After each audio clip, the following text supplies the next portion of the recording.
ये कहानी है जॉन टाइटोर की, जो कि एक ऐसा इंसान है जो ये कहता है कि वो साल 2036 से आया है। रेडी हो जाओ थ्रिल के लिए। नवंबर 2, 2000 एक इंटरनेट डिस्कशन फोरम में जहां पर लोग आपस में बात करते हैं, उसमें एक नया मेंबर ज्वाइन हुआ और उसके अकाउंट का नाम था जॉन टाइटोर और उसने ये पोस्ट किया। हेलो दोस्तों, मैं एक टाइम ट्रेवलर यानी समय यात्री हूँ और मैं साल 2036 से आया हूँ। साल 1975 में गया था एक IBM 5100 कंप्यूटर लेने, क्योंकि साल 2036 में हमारे टीम को उसकी जरूरत थी। और 1975 से 2036 वापस जाते समय मैं बीच में साल 2000 में रुक गया हूँ, क्योंकि मुझे देखना है कि पास्ट कैसा था और Y2K नाम की एक कंप्यूटर प्रॉब्लम को भी मुझे देखना था। इस मैसेज ने पूरी इंटरनेट को हिला कर रख दिया था, पर ज्यादातर लोग तो यही मानते थे कि ये कोई फेक प्रोफाइल वाला आदमी है जो सिर्फ पब्लिसिटी और फेमस होने के लिए ऐसा कर रहा है। ज्यादातर लोगों ने तो इसे सीरियसली नहीं लिया। फिर उसकी पोस्ट का रिप्लाई करते हुए बहुत लोगों ने कहा कि अगर तुम सच बोल रहे हो तो इसका कुछ प्रूफ दो हमें। और उसके बाद उसने जो भेजा उसने सबके होश उड़ा दिए। उसने उस टाइम मशीन का डिजाइन पोस्ट किया और यहाँ तक कि उस टाइम मशीन की एक्चुअल फोटोज को भी पोस्ट की। ये देखकर सभी की होश ही उड़ गए।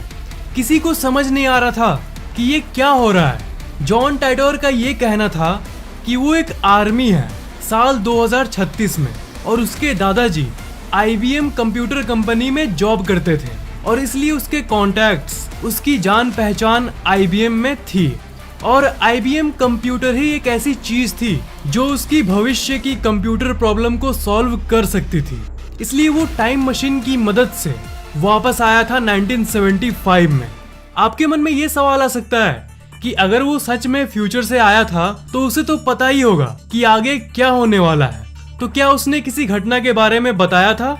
जी हाँ, यही तो अजीब बात है। उसने बहुत कुछ बताया था। जॉन टाइटोर ने एक पोस्ट किया था जिसमें उसने कहा था कि पेरू में एक बहुत ही बड़ी अर्थक्वेक आने वाली है। एंड गेस व्हाट, उसके उस पोस्ट के कुछ महीनों बाद ही 23 जून 2001 में पेरू में इतिहास का सबसे भयंकर भूकंप आया। उसने ये भी वार्निंग दिया था हम लोगों को कि तुम लोग स्पेस शटल ओवरहीटिंग प्रॉब्लम को सॉल्व कर लो, नहीं तो भविष्य में बहुत बड़ा हादसा हो जाएगा। और इस पोस्ट के बाद 21 फरवरी 2003 में हमें ये घटना एक्चुअल में देखने को मिली। कोलंबिया स्पेसक्राफ्ट इसी दिन दुर्घटनाग्रस्त हुआ था। उसने और भी बहुत सारे बातों को बताया, जैसे ओलंपिक 2004 ही सबसे आखिरी ओलंपिक होगी और कई तरह के अलग अलग घटनाओं के बारे में कहा। पर जैसा कि हम जानते हैं ये सब बातें गलत साबित हुई और उसकी सारी बातों की एनालिसिस की जाए तो लगभग आधी बातें झूठी साबित हुई और आधी बातें सच्ची। पर अगर आप डीपली इसे देखोगे तो किसी इंसान की आधी भविष्यवाणी सच कैसे हो सकती है और वो भविष्य के बारे में इतना कुछ कैसे जान सकता है?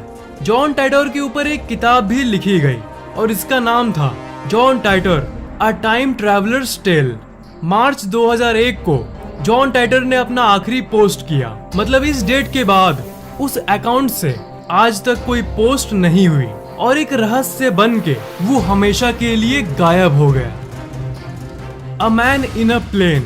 1954 में एक प्लेन जापान के एयरपोर्ट पे लैंड किया और उस एयरपोर्ट से एक नॉर्मल सा इंसान बाहर की तरफ निकल रहा था। और जैसा कि आपको पता होगा, एक जगह में बीच में पासपोर्ट चेकिंग होती है, तो वो वहाँ अपना पासपोर्ट दिखाने के लिए रुका। पर वहाँ पर जो हुआ वो कुछ ज्यादा ही अजीब था। वो इंसान एक बिजनेसमैन टाइप लग रहा था और ऐसा प्रतीत हो रहा था जैसे ये अपने बिजनेस ट्रिप पर है। पर जब इसका पासपोर्ट चेक किया गया तब वो पासपोर्ट एक यूरोप की कंट्री टॉरेड की थी। पर जानते हो, टॉरेड नाम का कोई जगह असल में एग्जिस्ट करता ही नहीं। शुरू में ऑफिशियल लोगों को लगा कि ये कोई पासपोर्ट की गलती है, पर उसी समय उस इंसान ने खुद अपने मुंह से ही कह डाला कि नहीं, कोई गलती नहीं है, मैं टॉरेड का रहने वाला ही हूँ। और तुम लोग ये कैसे कह सकते हो कि टॉरेड नाम का कोई देश है ही नहीं? मेरा देश तो हजारों सालों से यूरोप में है और टॉरेड से जापान का ये मेरा पहला ट्रिप नहीं है। मैं यहाँ पर पहले भी कितनी बार आ चुका हूँ। वो इंसान बहुत गुस्सा हो गया था। जिस कंट्री से कोई बाहर आए ट्रिप के लिए और बाद में किसी को पता चले कि वो कंट्री एग्जिस्ट करता ही नहीं है तो कैसा लगेगा। ऑफिशियल लोगों के इंस्पेक्शन से ये इंसान बहुत फ्रस्ट्रेट हो गया। प्रूफ के लिए उसने अपना पासपोर्ट ओपन करके दिखाया। पासपोर्ट पर बहुत सारे जेन्युइन सील्स लगे थे, स्टैम्प्स भी लगे हुए थे जो कि बिल्कुल जेन्युइन था। और यहाँ तक जापान का स्टैम्प भी उस पासपोर्ट पर था, जो उसके हिसाब से उसने तब लिया था जब वो यहाँ पर किसी बिजनेस रीजन के चलते आने का प्लान बना रहा था। उसके पास एक लाइसेंस भी था जिसके ऊपर कंट्री का नाम टोरेड लिखा हुआ था। फिर ऑफिशियल्स ने उसे एक मैप दिया और ये कहा कि तुम्हारा कंट्री टोरेड मैप पर कहाँ पे है, जरा बताओ तो। और उसने पॉइंट भी किया फ्रांस और स्पेन के बीच में एक छोटी सी एरिया पे। उसने ये कहा कि यहाँ पर टोरेड है, पर जैसा कि आप जानते हो मैप के इस जगह पर दो ही कंट्रीज हैं, फ्रांस और स्पेन। यहाँ टोरेड नाम का कोई भी देश नहीं है और इसलिए उस इंसान को एक सिक्योर्ड होटल रूम में भेज दिया गया। वो इंसान मान गया और ऑफिशियल्स ने उसे ये कहा कि सुबह में इंस्पेक्शन के बाद, तुम्हारी जांच के बाद हम तुम्हें छोड़ देंगे। तब उस रात के लिए उसे एक होटल रूम में भेज दिया गया फुल सिक्योरिटी के साथ। अगले दिन ऑफिशियल्स वापस उस इंसान को लेने आए। जब उन्होंने उस रूम को खोला तब उन्होंने देखा कि वो आदमी गायब था। ये बहुत अजीब बात है कि इतने फुल सिक्योरिटी के बावजूद भी वो इंसान कैसे भाग सकता है। रात भर सिक्योरिटी गार्ड्स ने उस पर नजर बनाए रखा था, पर वो रहस्यमयी तरीके से गायब हो गया।